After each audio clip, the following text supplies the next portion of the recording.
ที่อยู่ในโรงถูกด้วยความเคารพเรียนนักกิจกรรมบวงสรวง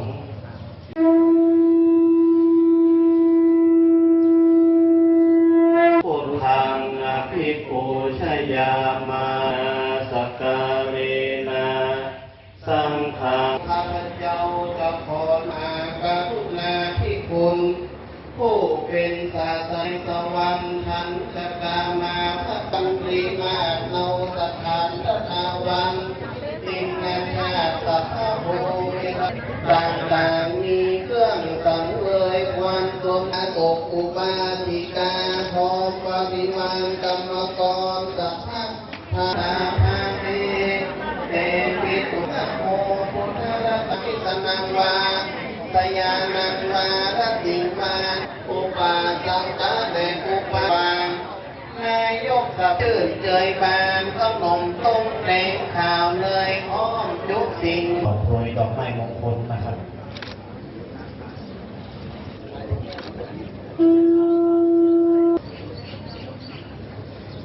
ขออนุญาตวันนี้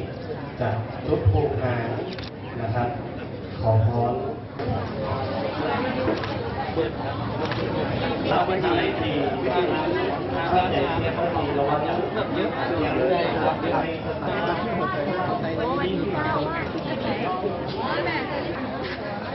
แต่ก่อนจะได้เข้าสู่พิธีเจริญพระธรรมองค์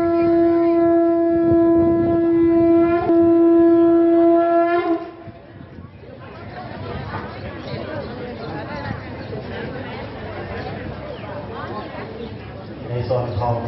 พิธีนะครับและเหล่าเทพเทวาสีนะครับท้องฟ้าเริ่มปิดแล้วนะครับเกรงว่า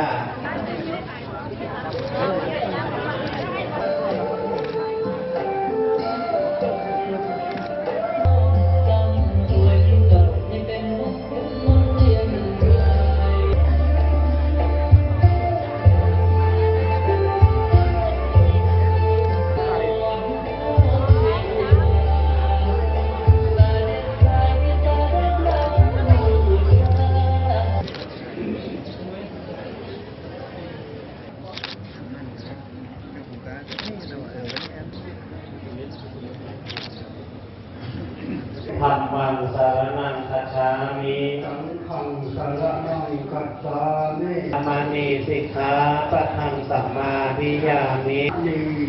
สิกขาปะจังสัมมาทิยามิเลนะนิพุติยันติศาสตราจารย์พิเศษอัตพลในสว่างได้ร่วมในพิธี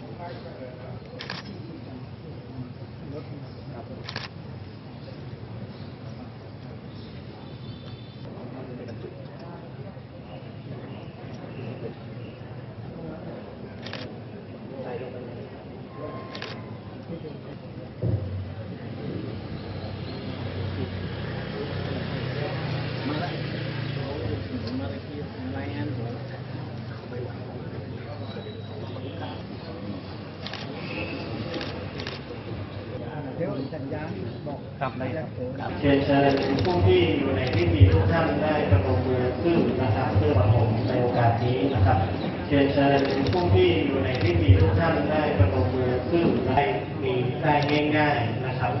คนขึ้นอยู่ไหนเป็นพระมหาทานนะครับเป็นมหาทานบารมีอันยิ่งใหญ่นะครับใจพระพุทธรูปนะครับมีอานิสงส์ยิ่งใหญ่นะครับเรียกอะไรนะพุทธังอธิษฐามิธัมมังอธิษฐามิสังฆังอธิษฐามิ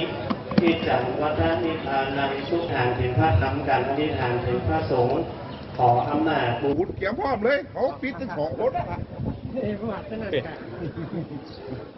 มันบริขีดีใจละเป็นแปลงทองไปน้อยเดียวนะคือตอนเทศยอมไหมนอนได้นอนแล้วไปตัวนั้นนะ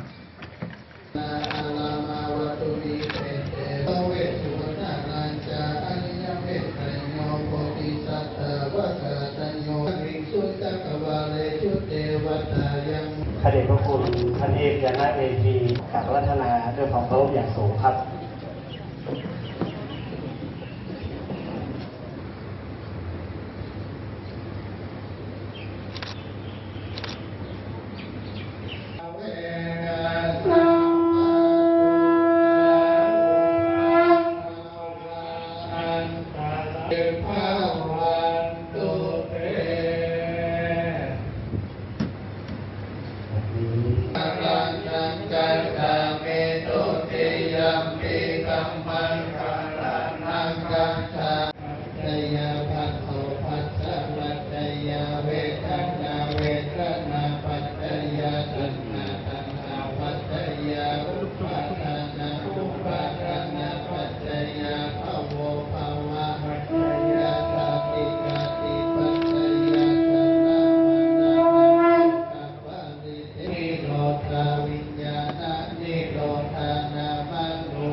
โตเวทนานิโรธาตัณหานิโรโตตัณจักสุปายาสานิโรธัสสิวันติธรรมาตาปิโนทายะโสภามานาราอัตตัสสะตัณหาวัปปะ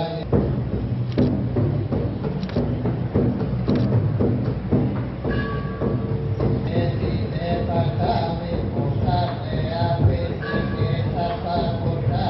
นะสัพพะโตภะโมนะภิกขุติอัสสุขะโตสุโขโหโตจักขุเยนะสัพพะญาติ ในชุดที่สองครับเรียบร้อยครับครับ ไปปุเรนติสากลังเทวะเทวะอิโตทินังเทจานังอุปกปปติอิทิตังปฏิตังตุมหังคิปะเมวะสมิจ